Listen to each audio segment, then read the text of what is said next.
قربانی نہ کرنے والوں نبی پاک صلی اللہ علیہ وآلہ وسلم کا فرمان سن لو، قربانی نہ کرنے پر سخت وعید۔ بسم اللہ الرحمن الرحیم۔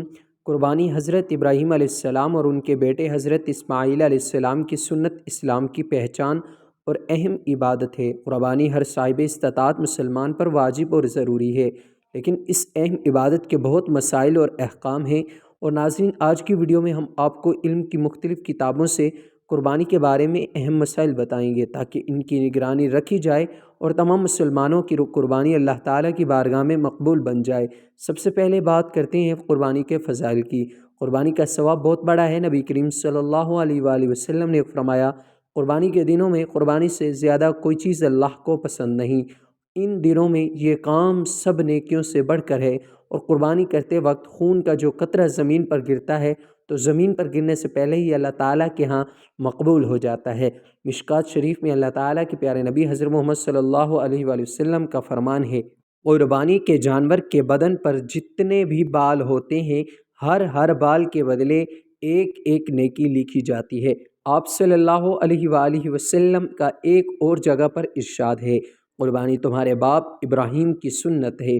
صحابی نے پوچھا کہ ہمارے لیے اس میں کیا ثواب ہے؟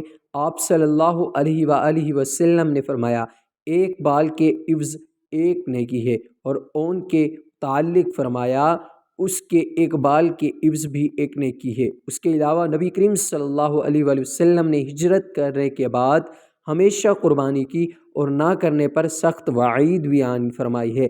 چنانچہ نبی کریم صلی اللہ علیہ وآلہ وسلم کا فرمان ہے کہ جو شخص قربانی نہ کرے وہ ہماری عیدگاہ کی جانب بھی نہ آئے۔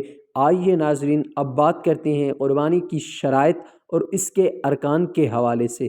قربانی کے واجب ہونے کی 3 شرائط ہیں: مسلمان ہونا، مقیم ہونا، اور اتنا نصاب کا مالک ہونا جس کی وجہ سے قربانی کا وجود لازم ہے جو ہو جائے، یعنی اس کے پاس رہائشی مکان، کھانے پینے کا سامان، استعمال کے کپڑے اور روزانہ دیگر چیزوں کے استعمال کے علاوہ 52.5 تولے چاندی کے مقابلے میں نقد روپیہ مال، تجارت یا دیگر سامان ہو تو اس پر قربانی واجب ہوگی۔ اس پر سال کا گزرنا ضروری نہیں ہے۔ اور قربانی کا رکن اس جانور کا ذبح کرنا جس کا اختیار شریعت سے ثابت ہو۔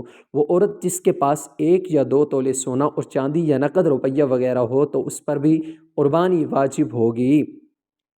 اس حوالے سے مفتی حضرات کی جانب ضرور رجوع کیا جانا چاہیے۔ اور آئیے اب بات کرتے ہیں قربانی کے وقت کے بارے میں۔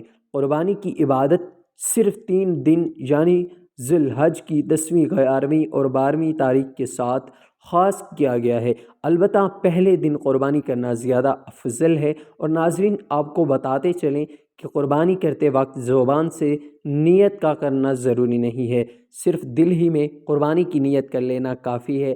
البتہ زبان سے کہہ لینا بہتر ہے، اور جانور کو قبلہ رخ کر لٹانے کے بعد ذبح کرنے سے پہلے مسنون دعا پڑھیں۔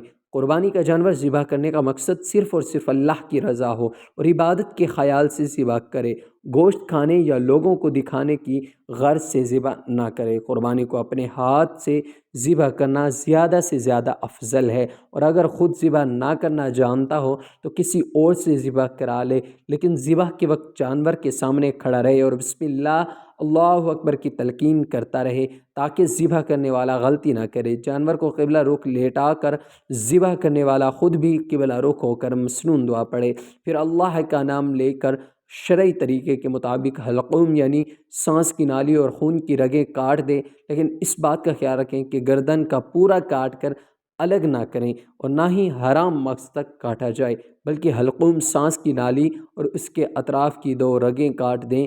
ذبح کرتے وقت اس بات کا پورا اہتمام کیا جائے کہ جانور کو کم سے کم تکلیف ہو۔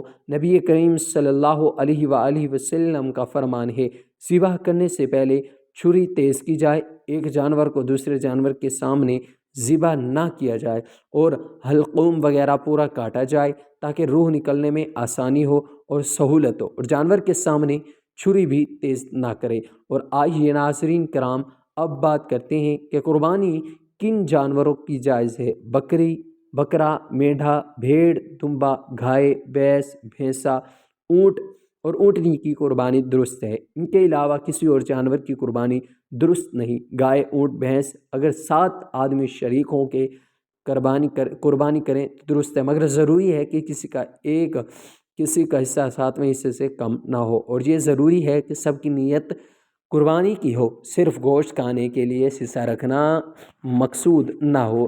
اگر ایک آدمی کی نیت بھی صحیح نہ ہو تو کسی کی بھی قربانی درست نہ ہوگی۔ بکرا 1 سال کا ہونا ضروری ہے۔ بھیڑ اور دمبا اگر اتنا موٹا اور تیار ہو کہ دکھنے میں سال کا معلوم ہو تو بھی جائز ہے۔ گائے، بھینس یا بیل 2 سال کا، جبکہ اونٹ 5 سال کا ہونا ضروری ہے۔ ان عمروں سے کم عمر کے جانور قربانی کے لیے جائز نہیں۔ اگر جانوروں کو فروخت کرنے والا جانور کی عمر پوری بتاتا ہے اور ظاہری حالت میں ایسا نہیں لگتا تو اس پر اعتماد کرنا جائز ہے۔ جب کسی جانور کی عمر پوری ہونے کا یقین ہو جائے تو اس کی قربانی کرنا درست ہے، ورنہ نہیں۔ اور اگر جانور دیکھنے میں پوری عمر کا معلوم ہوتا ہے مگر یقین کے ساتھ معلوم ہے کہ اس کی عمر ابھی پوری نہیں ہوئی تو اس کی قربانی درست نہیں ہے۔ دمبا اور بھیڑ اس حکم سے الگ ہیں، ان کے بارے میں پہلے بتا چکے ہیں کہ اگر ان کی صحت بہت اچھی ہے تو وہ 6 ماہ کے بھی قربان کیے جا سکتے ہیں۔ یاد رہے کہ جانور کے دانتوں کو دیکھ کر فیصلہ کرنے میں جلدی نہ کریں۔ عمر کا لحاظ کریں۔ جس جانور کے سنگ پیدائشی طور پر نہ ہو یا کوئی بیچ میں سے ٹوٹ گیا ہو اس کی قربانی درست ہے۔ ہاں، سیٹنگ جڑ سے اکھڑ گیا جس کا اثر دماغ پر ہونا لازم ہے تو اس کی قربانی درست نہیں ہے۔